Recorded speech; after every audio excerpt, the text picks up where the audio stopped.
আসলে সমুদ্র দেখতে যতটা সুন্দর, যখন সমুদ্র উত্তাল থাকে তখন এটার ভয়ঙ্কর রূপও দেখা যায়। তো এটা হচ্ছে মেডিটেরিয়ান সি।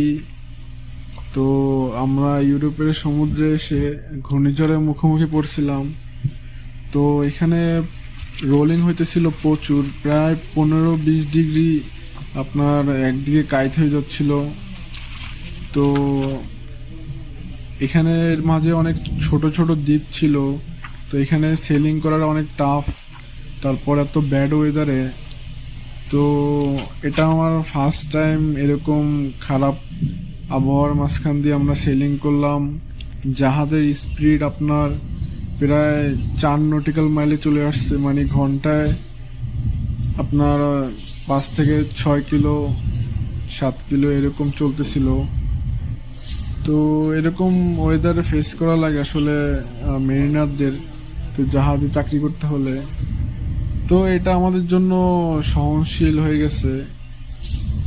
তো এখানে যেহেতু প্রচুর দ্বীপ, মেডিটেরিয়ান সিতে প্রচুর দ্বীপ, আমরা তুর্কির উদ্দেশ্যে রওনা দিয়েছিলাম।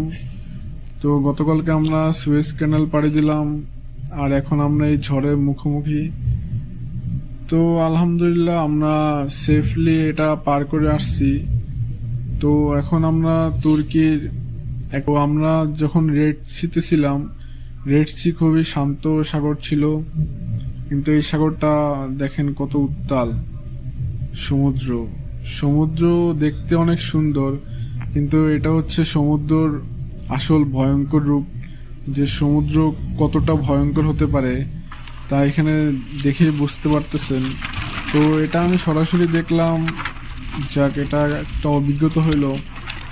যে এরপর আমি যখন ভিডিওটা করতেছিলাম, এখন আপনার সময় প্রায় বিকেল 4টা, আর বাংলাদেশের টাইম সন্ধ্যা 7টা।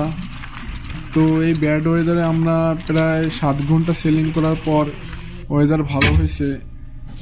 তো আলহামদুলিল্লাহ জাহাজের সবাই সেফ আছে, কেউ ইনজুরি হয় নাই।